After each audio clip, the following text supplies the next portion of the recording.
All right, here we go. Thanks, everyone, for being with us here on the Slate. Adam Kaufman in for Reed T. Fowler. We have got Geoff Ulrich with us. Reed's off talking golf. That's okay. He's having a good time. But Moose, welcome to the All Sports Edition here on a Thursday where we're probably just going to talk football. But that's because there's so much going on the gridiron. How are you? Yeah, there's a lot going on. And I mean, look, we did kind of get started late. These Madden Sims just, taking up all our airtime. My pretty face, can't look at it for so long. But yeah, man, happy to jump in. It's a busy day. It's been a busy, feels like the NFL news cycle is just like this tornado that won't stop. So it's kind of reached F5 classic, or I don't know, is it F1 or F5? Are those the big ones? I think it's F5. But listen, I mean, it's reached full throttle. I don't know which alerts are. It's a full-fledged Sharknado. Daniel says F5. I'm inclined to trust Daniel. See, Daniel's the oracle, man. For anyone that doesn't know this about me already, you certainly do, because you've worked with me many hours at a time. Even I'm not that bright.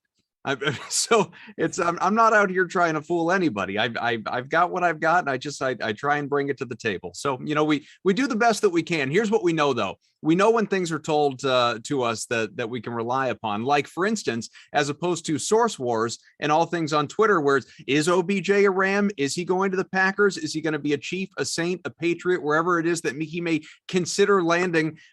Once the team puts it out there and then deletes it and then puts it out there again, we know it's official, which is Odell Beckham Jr., my friend, is a Ram. He is a Ram. He gauged free agency.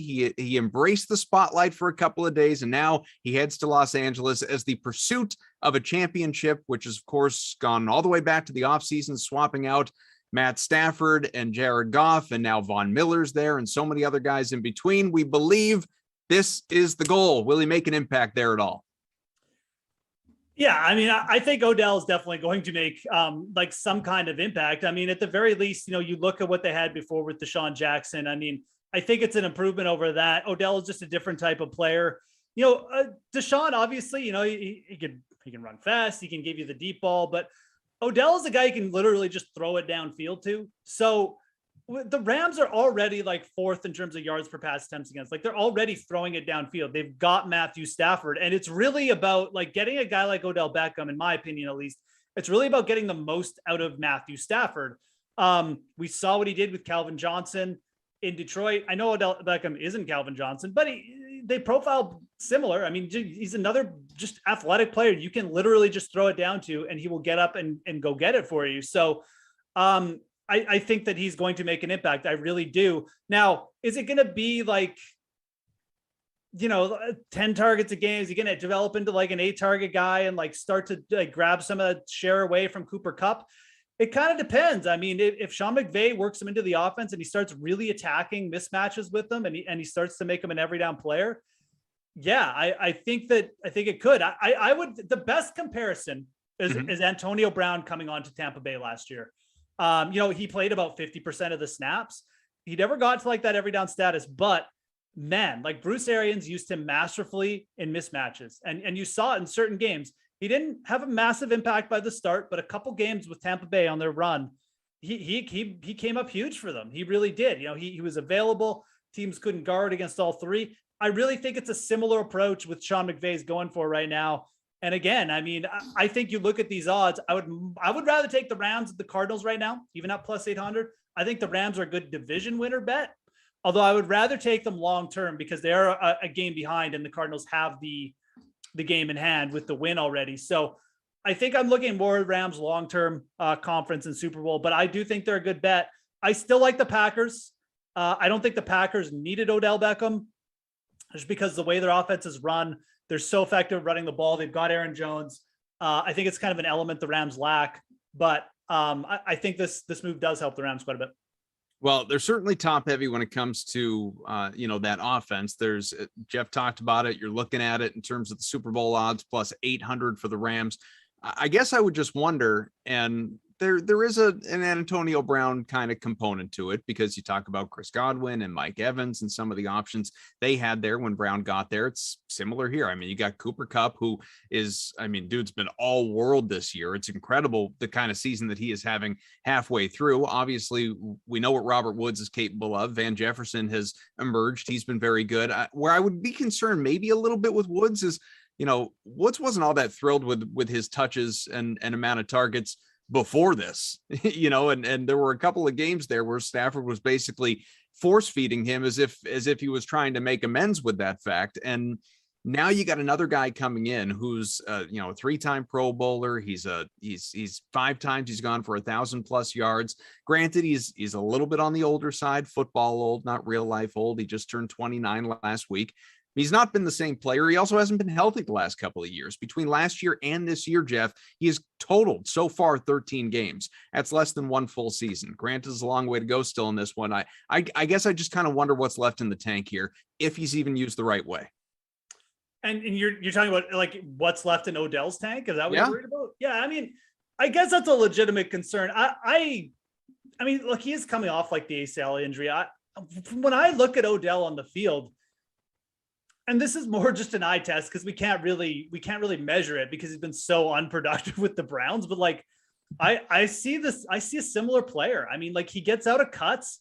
It feels like he's open more times than not. It's just like, I've never seen a wide receiver and quarterback who gets targeted that much be on the complete opposite page as much as Baker Mayfield and Odell Beckham has been over the last 2 years. And it's really weird because he didn't have that problem with Eli Manning.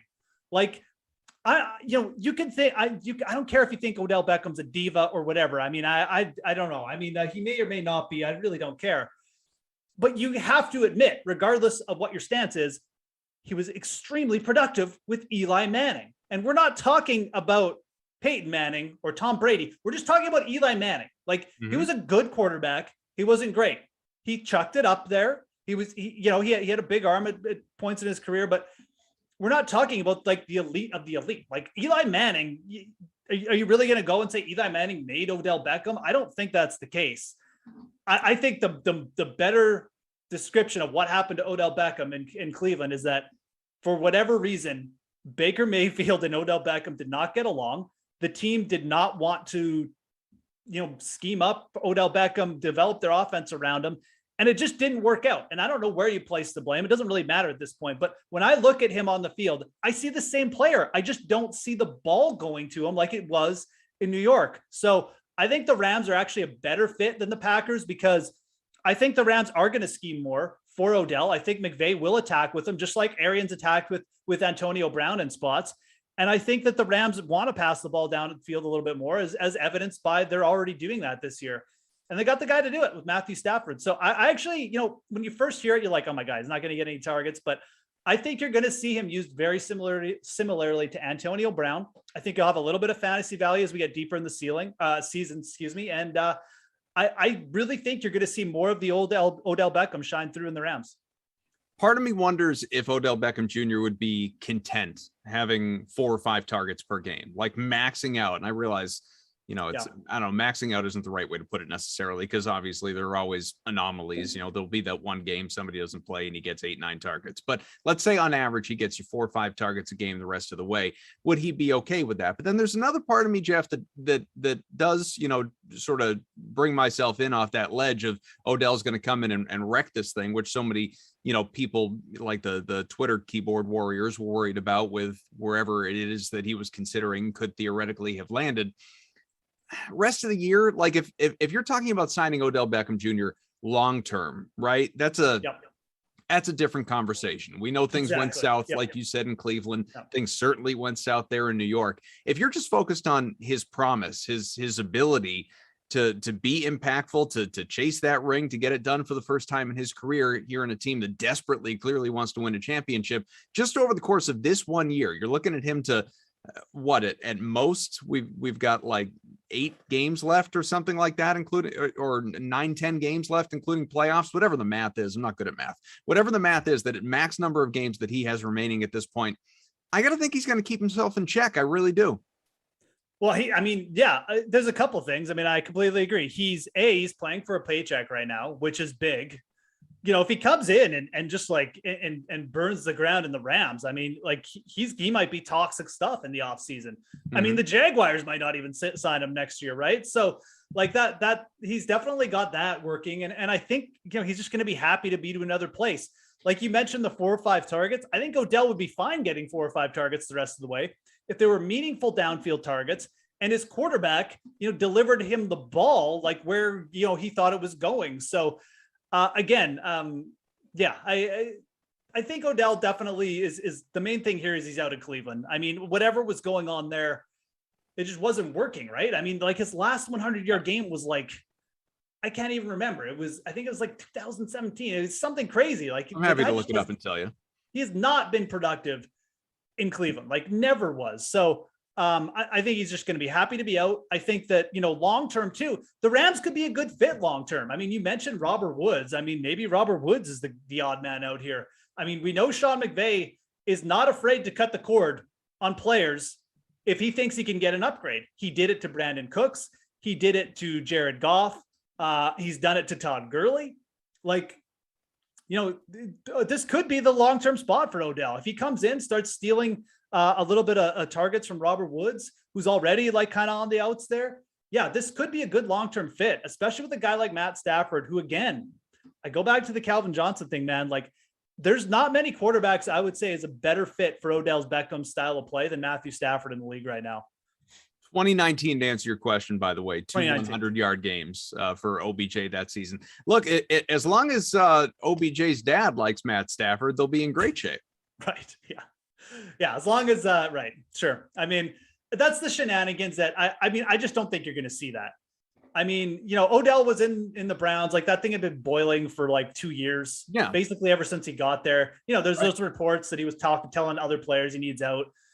I just don't think you're going to see that. I mean, again, I just go back to the Antonio Brown comparison, man. I mean, he's on a contender. He knows now, like he's got Matthew Stafford there. Sean McVay's giving him a chance. This is his time and he's going to be with a decent quarterback. So I do like the spot. I really do. When I first heard about it, like I said, I'm like, do the Rams really need another guy? But with the way the Rams can attack downfield, man, this could work out really, really interesting, I think.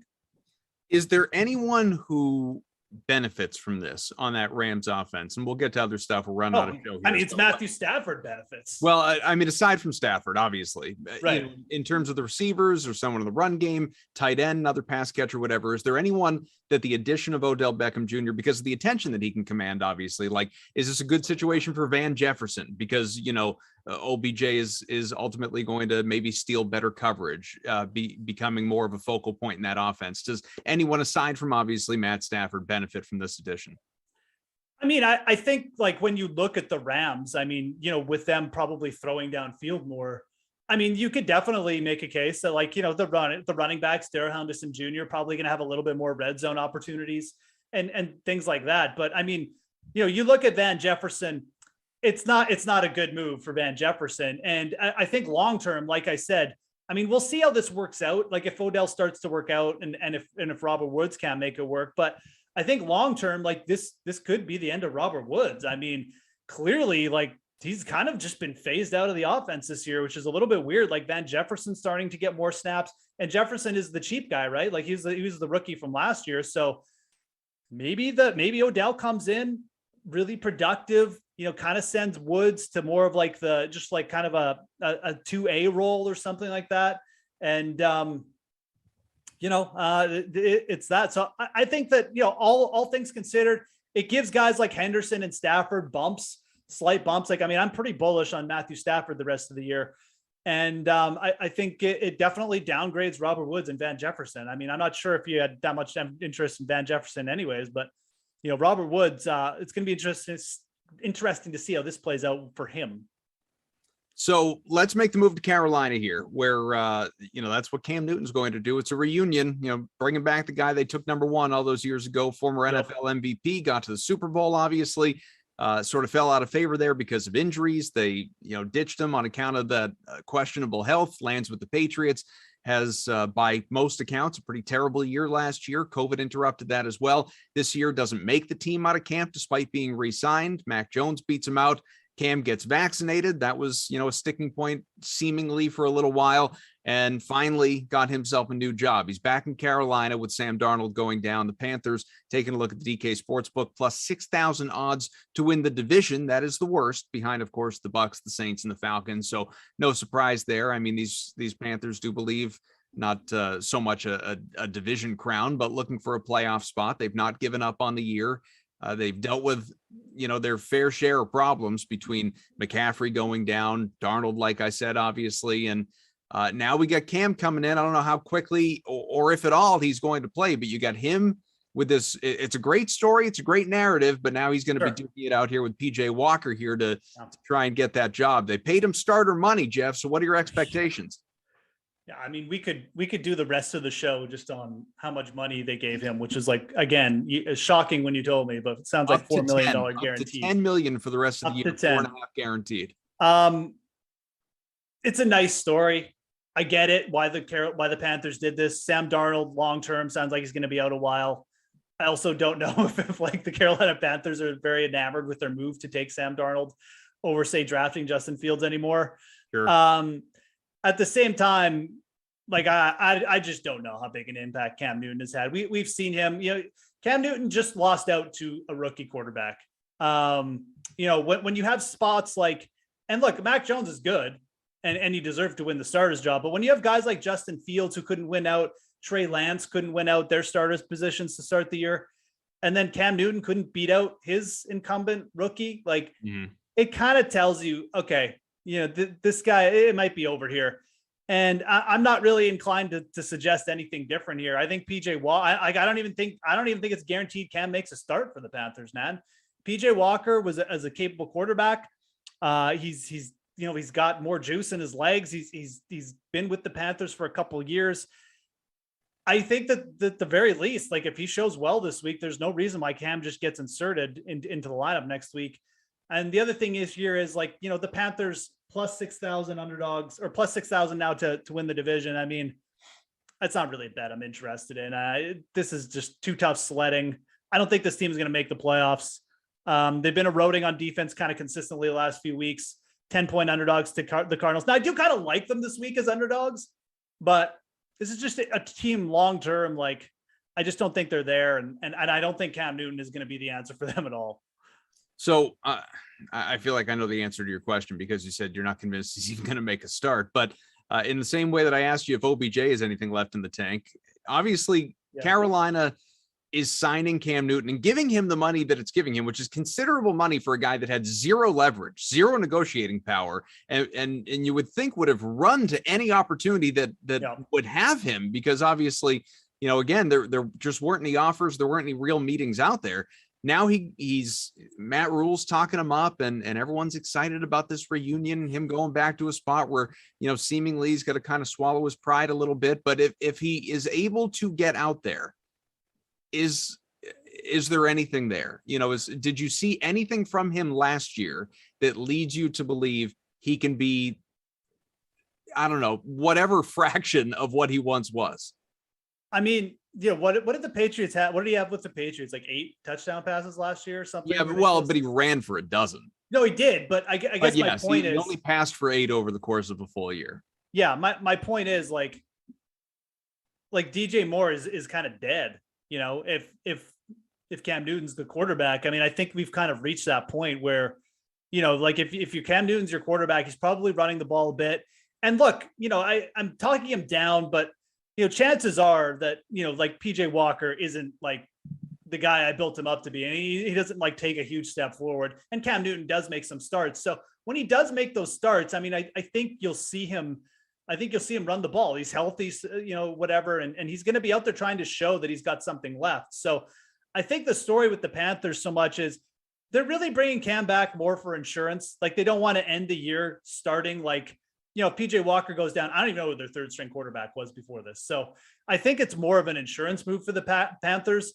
And yeah, they had to pay for it, but you give them credit from an organizational standpoint that, okay, they're not going to win the division. They're probably not going to make the playoffs, but at least now, like Cam gives them a chance to be competitive the rest of the year. And I think that's what this move is all about. And for Cam, I think the move is all about, okay, I want to play next year. I want to play a couple more years. I have to show something here. And I think that's more what it is. So this is really like more a tale of a team that wants to just keep their fans in the seats, stay competitive, not get so down that they're like, the Detroit Lions at the end of the year. Mm-hmm. And then a player who's just really going to be out there showing for himself. I think Cam could definitely be an interesting DFS target when he gets out there, because if he is healthy, he's probably going to be underrated. The Panthers play slow, but again, as you said, he ran for a lot of touchdowns last year. And if he's just going to hog the ball, you can just throw Cam in there. Maybe he's like, near 5K or something. So that's really the story here for Cam. From a team standpoint, it really does nothing to me. I just don't think it's going to give the Panthers any kind of like jolt or anything like that. Matt Barkley is the answer to your question, by the way. That's right. They just signed the other QB option, but they just signed him. So like, right. They were going bare bones at quarterback there for a while. Let's talk a little bit about Thursday Night Football. Week 10 kicking off tonight. We've got 10 or 15 minutes left in this show, so we'll hit on Sportsbook as well as daily fantasy with a lot of people chasing the big money out there. But let's begin on the DK Sportsbook side of things. No surprise at all, even in Miami. Baltimore favored by 8 points. Both these teams coming off of wins. It's again, if you buy into narratives, and here's a fun one for you. Lamar Jackson is a South Florida native. Last time he played a game in Miami was 2019, won that one 59-10. Geoff, he had a perfect passer rating in that game. The over-under in this one is set at 46. We all know that people are going to be high on Jackson tonight when it comes to a single game contest. Why would you not be? And we'll get to that. But overall impressions of what this game is going to be. What do you think? I mean, the Ravens they are, what is their record now? I'm going to just make sure I don't misspeak here, because they're a team they're 6-2. 6-2. Yep. 6-2. This is a team that is an overtime loss. What do they have? 2 overtime wins, one against the Chiefs, one last week. They won a game on a last second 66-yard field goal. They had a massive comeback win. Maybe they've won 3 overtime games. I think that's right. This is a team that could so easily be like 3-5 in or 3-6 or whatever they're going to be. They're winning games by the skin of their teeth, by some really good offensive play, by some insanely good skill team play. Like the Ravens, realistic to answer your question, and 2 other games decided by three overtime games. They're 2-1, and they also have 3 total games. One of those is an overtime game that have been decided by 3 points or less. Yeah, like this team they're just riding the right side of variance here. I don't really think they're very good. Is basically what I'm saying. So the problem with this and the spread and why it's at -8 is the Miami Dolphins aren't good either, right? But I don't really know where I want to go here in terms of the spread, because I don't want to trust either of these teams. So I guess usually in these situations, I just say, well, take the points. And I've kind of flipped. Like at the start of the week, I was like, well, it's the Dolphins. Tua's banged up, but I almost flipped, now that we're up to 8, I mean, there's no way I'm taking the Ravens at 8. That's just, it just feels too much. So I think the Dolphins are kind of becoming a stronger bet in my point of view. Obviously the public kind of betting up the Ravens here as well. This is a game I've kind of just like been hard to get really favored on one side. I will say this. I like the over 46. You got two defenses here. They have definite holes in a lot of different areas. I think the Miami receivers are definitely going to be able to attack pretty well here, regardless of who starts at quarterback. And is Tua even confirmed yet? That's the other thing. Game time decision. So it's still a game time, right? Yeah. Just wanted to make sure I didn't miss any news. I didn't think I did, but so the over 46, I think is very appealing. Even if Brissett starts, I think Mike Gesicki and Jalen Waddle can definitely take advantage here.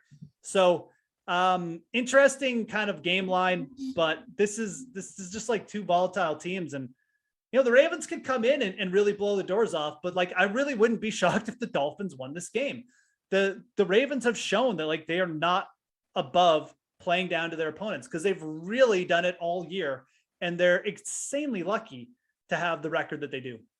Does historical context mean anything to you? Not for DFS, obviously, but when thinking about making a bet on this game, like for instance, the Ravens have won 8 of their last 9 matchups with the Dolphins. The last 3 have been outscored. The Ravens have outscored the Dolphins 137-16. And we're talking about 3 very lopsided games. Now, I know the last one was a couple years ago. So obviously the ones prior to that were even farther back. So it's, different rosters, different players, different coaches, all that stuff. But does that mean anything to you at all? Just the fact that, as we've learned over the course of time, Baltimore's just been better and Miami has not been very good. No, it pretty much means nothing. I mean, it's just different context, different teams, right? I mean, even last year we look at these two teams where they were completely different. Miami was getting a bunch of turnovers every week and winning games in crazy ways. And now they're kind of they've eroded on defense and they can't stop anything. And then now Baltimore their defense is kind of like letting them down too. So no, that is story. It's interesting to look at, but like, no, I just I won't even entertain it.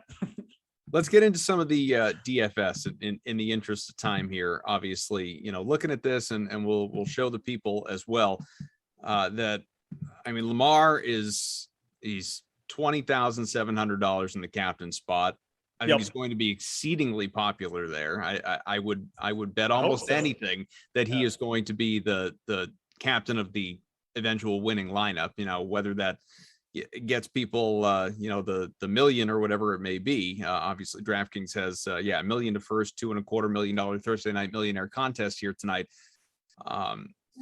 The other thing is just in terms of the lineups that you could build, it's not like you're, I use the example all the time, but it's not like we're talking about Kansas City and Tampa Bay right here. Like there aren't all these different guys you're looking to pay up for. So I don't think differentiation is going to be this huge thing. I don't think there are going to be a ton of unique lineups. I think ultimately the winning lineup tonight is probably, going to be split. The million is going to be split amongst however many people, because you're going to have Lamar at captain, and then you're going to have some collection of, whether it's the QB, be it Brissett or Tua, Waddle's probably in that lineup. Maybe Hollywood's in there. You could consider the tight ends. I think the running backs are interesting X factors here in this one, in part because Baltimore, you just have no idea. Like we've seen, it's not like it was, J.K. Dobbins before and you just knew. Like it could be Tyson Williams. It could be Le'Veon Bell. It could be Devontae Freeman at points in time. I don't think he's active tonight, but Latavius Murray, like we don't, even Ricard, like we don't know which way this is going to go in that backfield.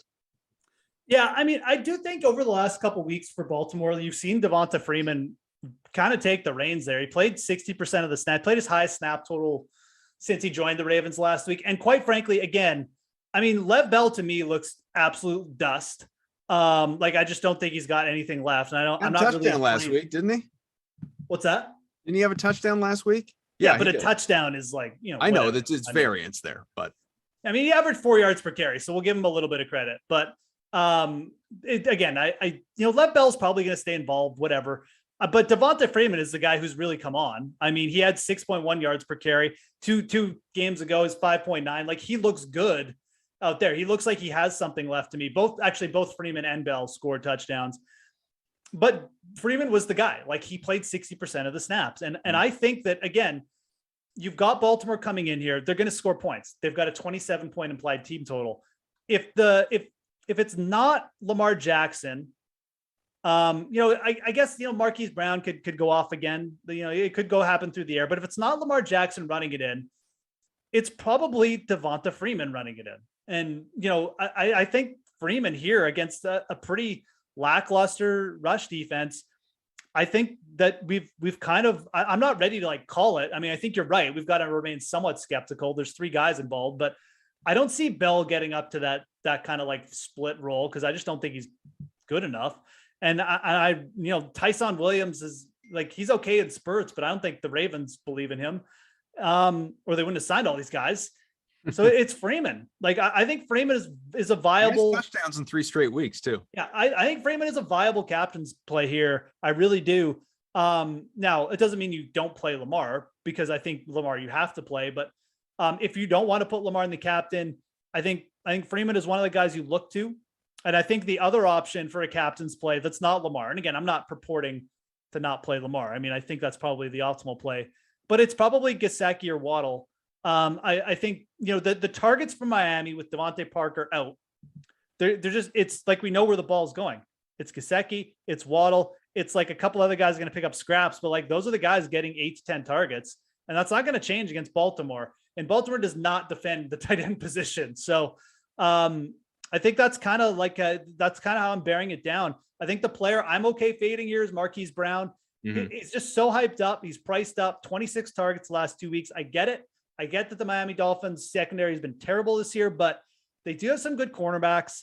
And you see it just looking at Marquise Brown, 10 targets, 5 targets, 14 targets, but then he's got a couple other games with 5 targets.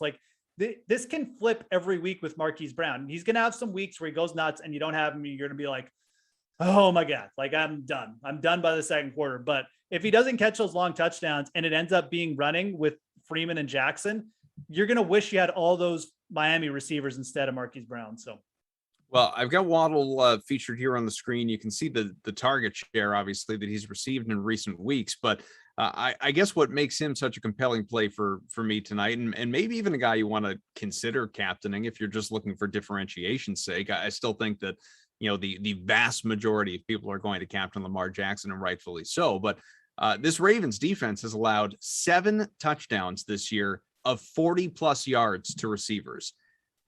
You're going to tell me Waddle doesn't have the ability to break one of those off or 2 of those off. So, I think that, he's absolutely in a great position tonight.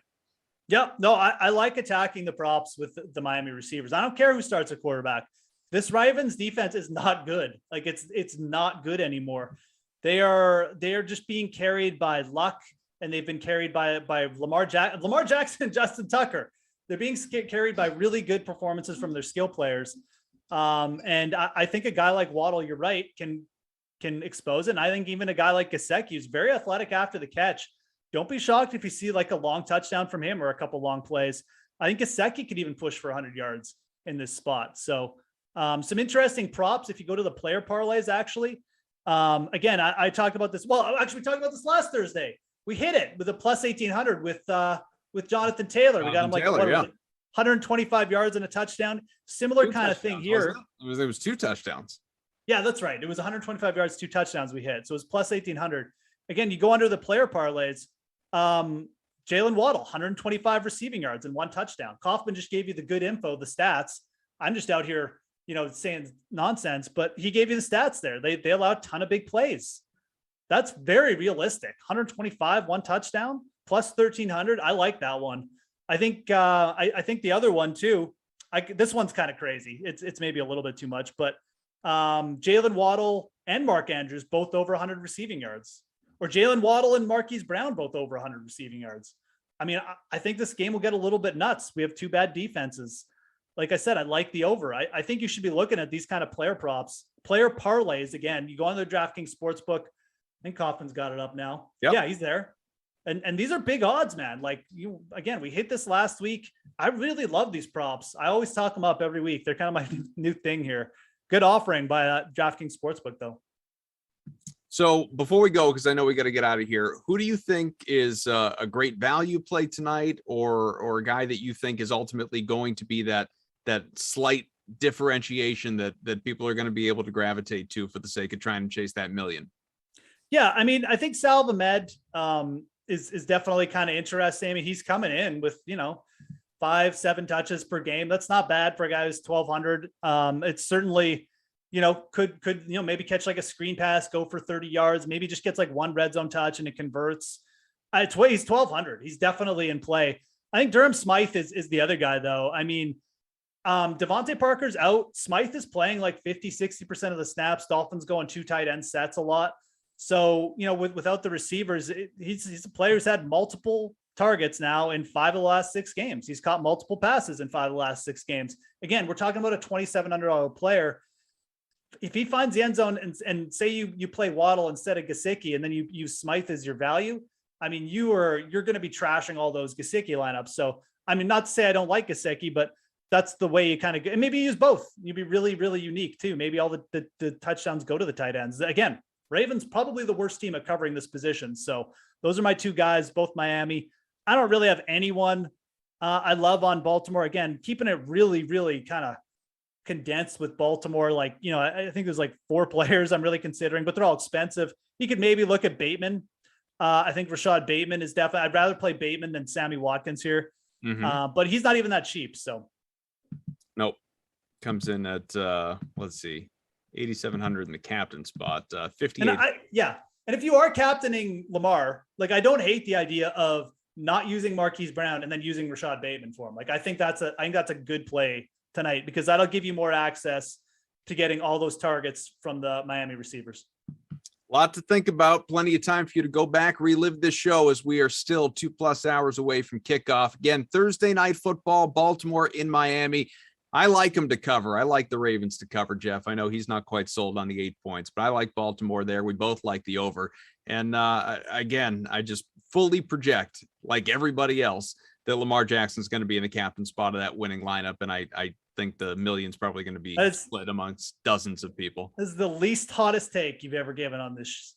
Which is really saying something. If you think about it. Thanks to producer Eamon, to Daniel, our technical director, Moose, popping in here for Reed for the sports edition of the Slate here on a Thursday. Glash will be with you tomorrow on a Friday with Bukes, and I'm not sure who he'll be with. It won't be Lamarca. He's out in Vegas just living it up in the sports book over there. So, hopefully he makes a safe return. And we'll get back at it next week. I'll be back with you guys. Looking forward to it. But on to Thursday night, and at least, Geoff, the OBJ watch is over. The man has a home. If you're just joining us, he's a Ram. It's done. Thank God. Thanks for being here with us for the Slate. We'll catch you next time.